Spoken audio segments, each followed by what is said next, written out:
The coffee was getting cold. I noticed that first the way the steam had stopped rising from my cup, the way the cream had settled into a pale ring near the edges. Strange, the things you notice when someone is dismantling your life in real time. My husband was standing at the head of the table. Our table. The one we'd picked out together at a little furniture store in Portland 7 years ago, the one I'd refinished myself during a long weekend when he was away at a conference. He had one hand in his pocket and the other wrapped around a glass of wine I'd poured for him. He was smiling. And he said, "I want everyone here to know this promotion. This whole career she's so proud of. She wouldn't have any of it without me." I set my coffee cup down very carefully. I did not spill a single drop.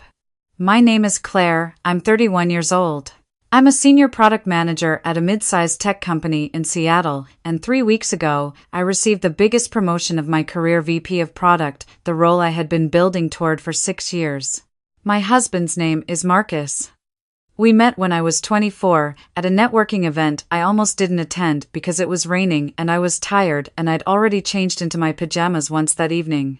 He was charming in the way that some people are effortlessly, like breathing. He laughed at the right moments. He asked follow-up questions. He remembered what I'd ordered the first time we got coffee together, 3 days later, and he had it waiting for me when I walked in. I thought that was love. I thought that was someone paying attention. I was 24. I didn't know yet that there's a difference between someone who pays attention because they care about you and someone who pays attention because they're taking notes. We got married 2 years later. Small ceremony, backyard of my parents' house in Tacoma, my little sister Emma as maid of honor, my dad tearing up during the vows. Marcus gave a speech that made everyone laugh and then made everyone cry, including me. My mom told me afterward that she'd never seen me look so happy. She was right. I was happy. For a while. The first time I noticed something was off, I dismissed it. It was about 3 years into our marriage. I had just led my first major product launch at work, a feature rollout that had taken 9 months and 2 complete redesigns and more late nights than I could count.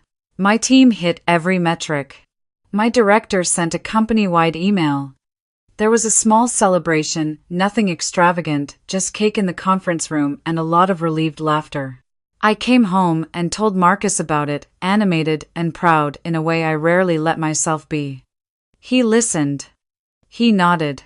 He said, "That's great, babe," and then he turned back to his laptop. I told myself he was tired. He worked in marketing at a startup, long hours, high pressure. I told myself he was processing. I told myself a lot of things. But then at dinner the following Sunday, at his colleague Ryan's house, someone asked how things were going at work. And Marcus launched into a description of my product, launched the timeline, the pivots, the final metrics, as if he had been there for all of it. As if it had been a shared effort. "We were working on this rollout," he said.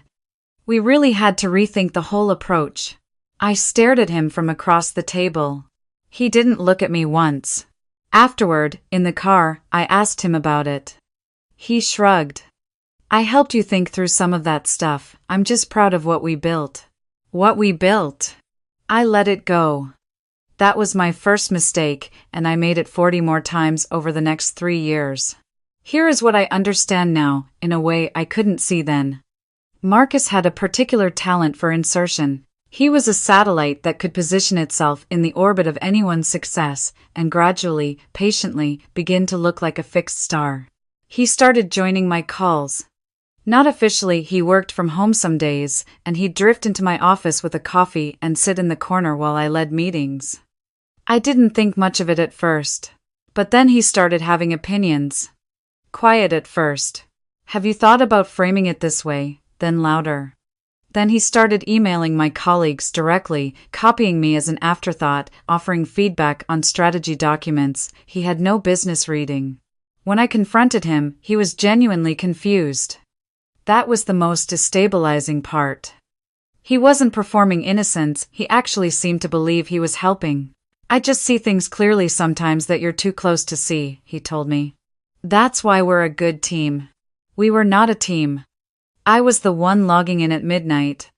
I was the one on calls with engineers at 6 in the morning. I was the one who had spent 6 years learning this industry, making mistakes quietly, building back up from them, earning every room I sat in.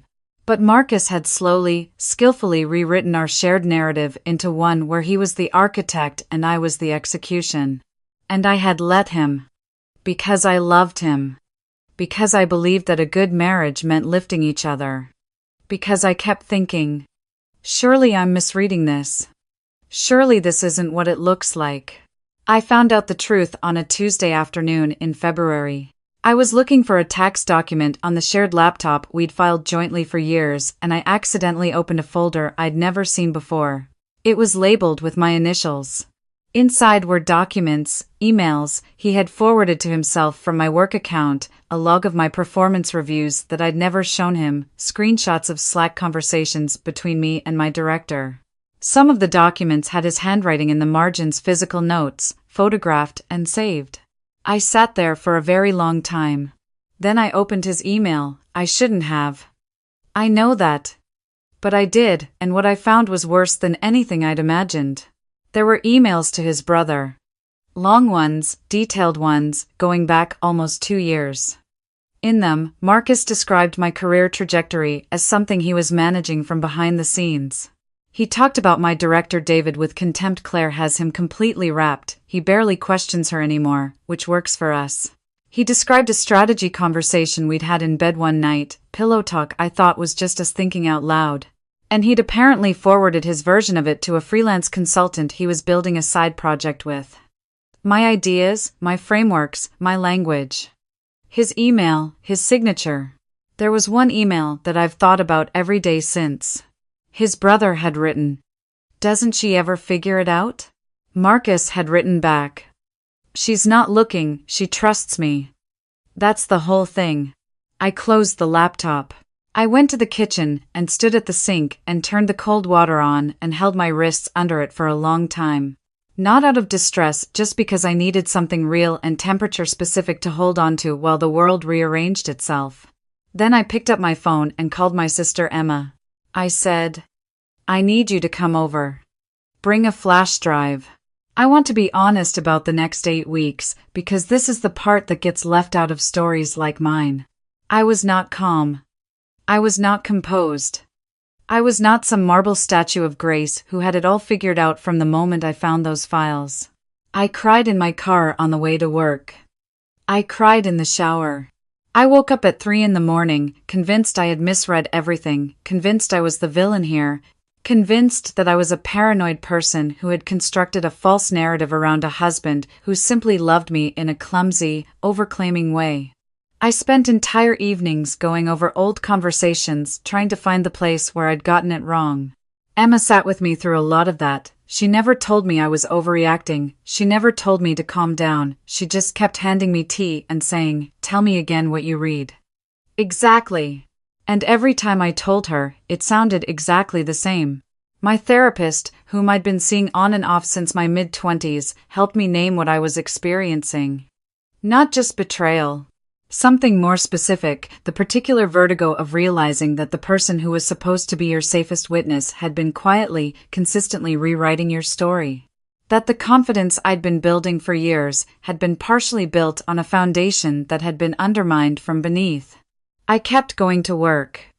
I kept leading my team. I kept having dinner with Marcus in the evenings, talking about nothing, listening to him describe his day, nodding when he offered opinions on things. I kept all of it running exactly as it always had. Because I had decided something. I was not going to let the first place he heard the truth be our kitchen. I was not going to hand him a quiet, private moment to maneuver in. I was not going to cry in front of him until I was ready, and I was not going to be ready until I had every single piece. So I kept collecting. Emma was invaluable. She's 28 and works in HR, which means she understands documentation in a way that is almost clinical. She helped me organize everything.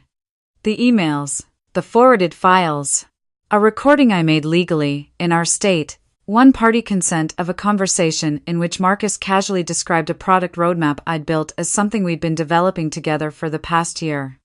A letter from my director David, who, When I sat down with him privately and walked him through what I'd found, went very quiet and then said, "Claire, how much do you want in this document?" David had not been suspicious of Marcus. But he had not been unobservant. When I showed him the forwarded emails, when I showed him the timeline, he recognized things he had attributed to coincidence and reattributed them correctly. He wrote the letter. I also spoke with HR. Not to file anything formally, not yet. Just to understand my options. Just to know what the landscape looked like. And then I waited for the promotion dinner. The dinner was my director's idea. When the VP role was finalized, David suggested a small celebration, my team, a few colleagues, my family. He offered to host it at his house. 20 people, catered, nothing formal. Marcus was enthusiastic about it. Of course he was, a room full of my colleagues, a moment of visibility, a platform. I watched him get dressed for it. He wore the blue shirt I'd told him once was my favorite on him, and I thought, he doesn't know this is the last time. My parents were there, Emma was there. She sat next to me all evening, close enough that I could feel her shoulder against mine. She knew what was going to happen. She was the only one who did. My team gave small speeches. My colleague Priya said something so generous I had to look at the ceiling for a moment to stay composed. David talked about the arc of my career, the projects, the pivots, the growth. He used words I had never heard applied to me out loud, and I felt them land in my chest like something long owed. Marcus was seated across from me. He was smiling and nodding, and at one point leaned over to whisper something to the colleague beside him. I don't know what he said. I was watching him the way you watch a weather system you've been tracking for 2 months.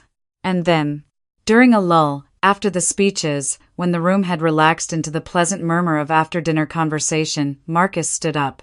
He tapped the side of his glass with a spoon. People turned. He smiled. That effortless, practiced smile. And he said, I just want to say something, because I think it needs to be said in a room full of the people who've watched Claire's career. He paused. He looked at me. Not with cruelty, with something more complicated than cruelty.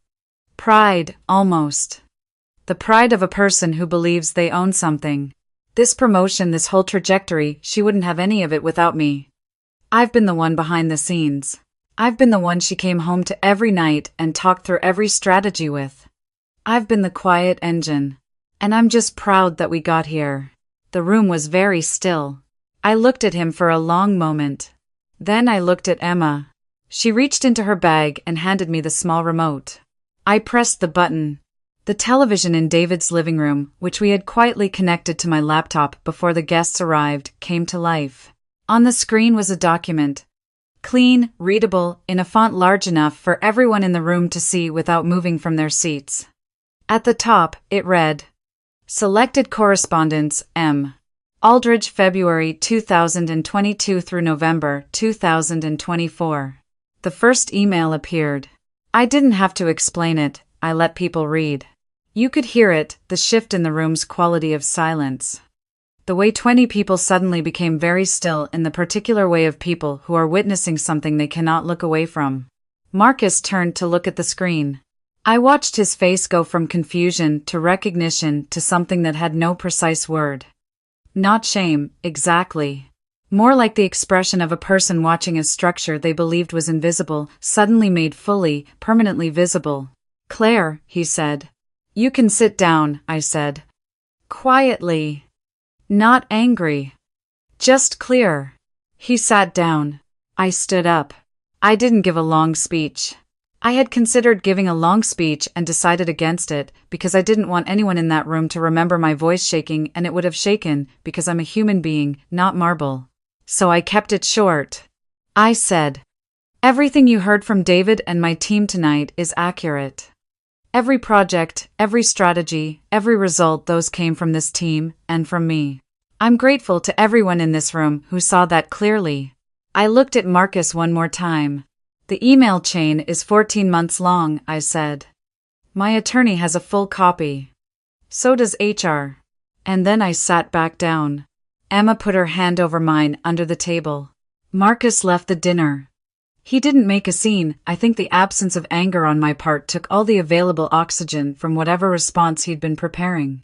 He picked up his jacket from the back of his chair and walked out through the front door, and I heard a car start and then nothing. The room was quiet for about 30 seconds.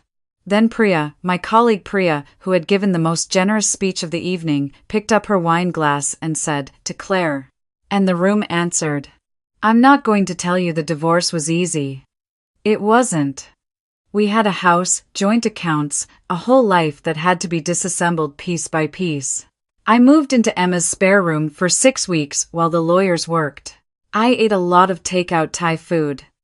I watched more television than I'd watched in years. I cried in ways that surprised me, not for the marriage I was losing, but for the version of myself that had been slowly, quietly convinced she needed someone to make her make sense. That grief is real. Even when you know you're doing the right thing. Even when you have a folder full of evidence. Even when the person who hurt you was not subtle about it, in retrospect. The loss of who you thought someone was that cost something. Marcus hired an attorney who sent some very aggressive letters. My attorney sent some very specific responses. The email documentation was thorough enough that the aggressive letters eventually became much quieter letters, and then the quietest kind of letter, the kind that just says, "Agreed." I kept the house. I'd bought it before we got married. I'd never changed the deed. He had not counted on that. I want to tell you about the Monday after the dinner because I think about it more than any of the dramatic moments. I walked into the office. I made coffee. I sat down at my desk, with my plants on the windowsill that I'd been slowly killing for 3 years and slowly reviving for the last 2 months. My computer screen came on. My title in the company directory read, VP of Product.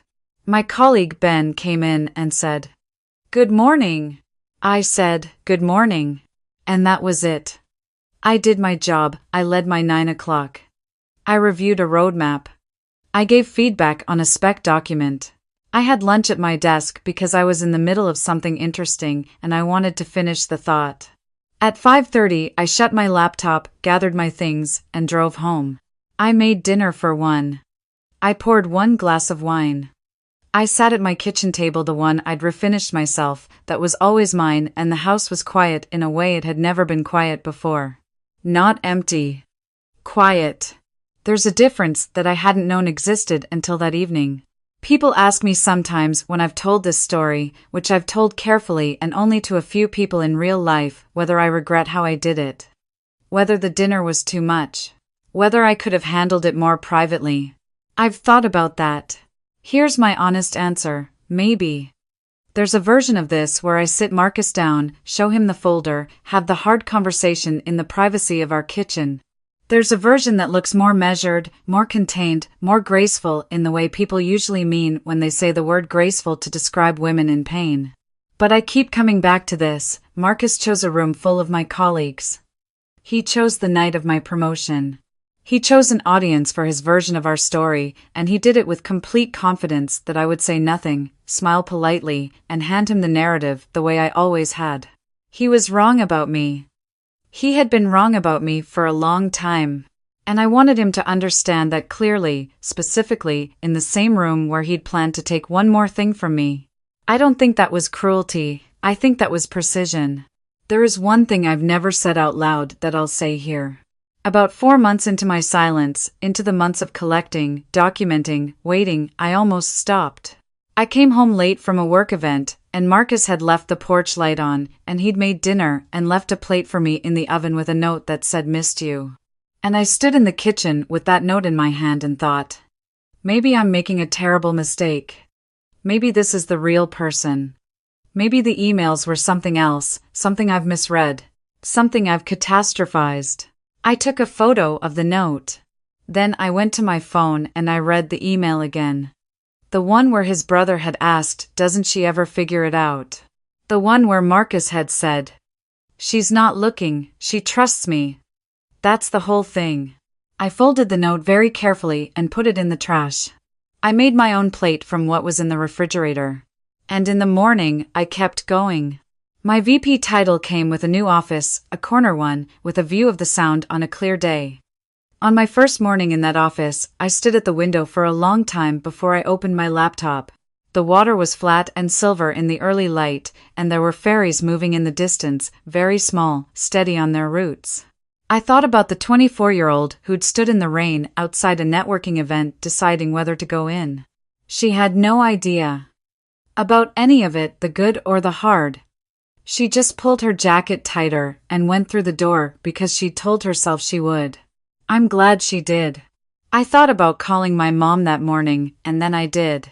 She answered on the second ring the way she always does, and I said, I'm in my new office, and she said, tell me everything about it, and so I did the window, the light, the ferries. I didn't tell her the rest. Not yet. She'll know eventually, the way families come to know things, in pieces, over time. But I wanted that call to just be about the window and the light. Some mornings are only for that. The day the divorce was finalized, Emma took me to the same Thai place we'd been ordering from for 6 weeks. We sat in a booth and ordered too much food, and she made me try her noodle dish even though I've told her for years that I don't like that particular combination. She was right. It was good. We didn't talk about Marcus much. We talked about a trip she was planning, and a terrible reality show she'd gotten me into, and what kind of plant I should try next since I'd finally managed to keep the last one alive. At some point, she said, are you okay? I thought about it honestly, the way she deserved. I think I'm going to be better, I said. Like, better than before all of it. She pointed at me with her chopsticks. That's the right answer. It was the right answer. I meant every word of it.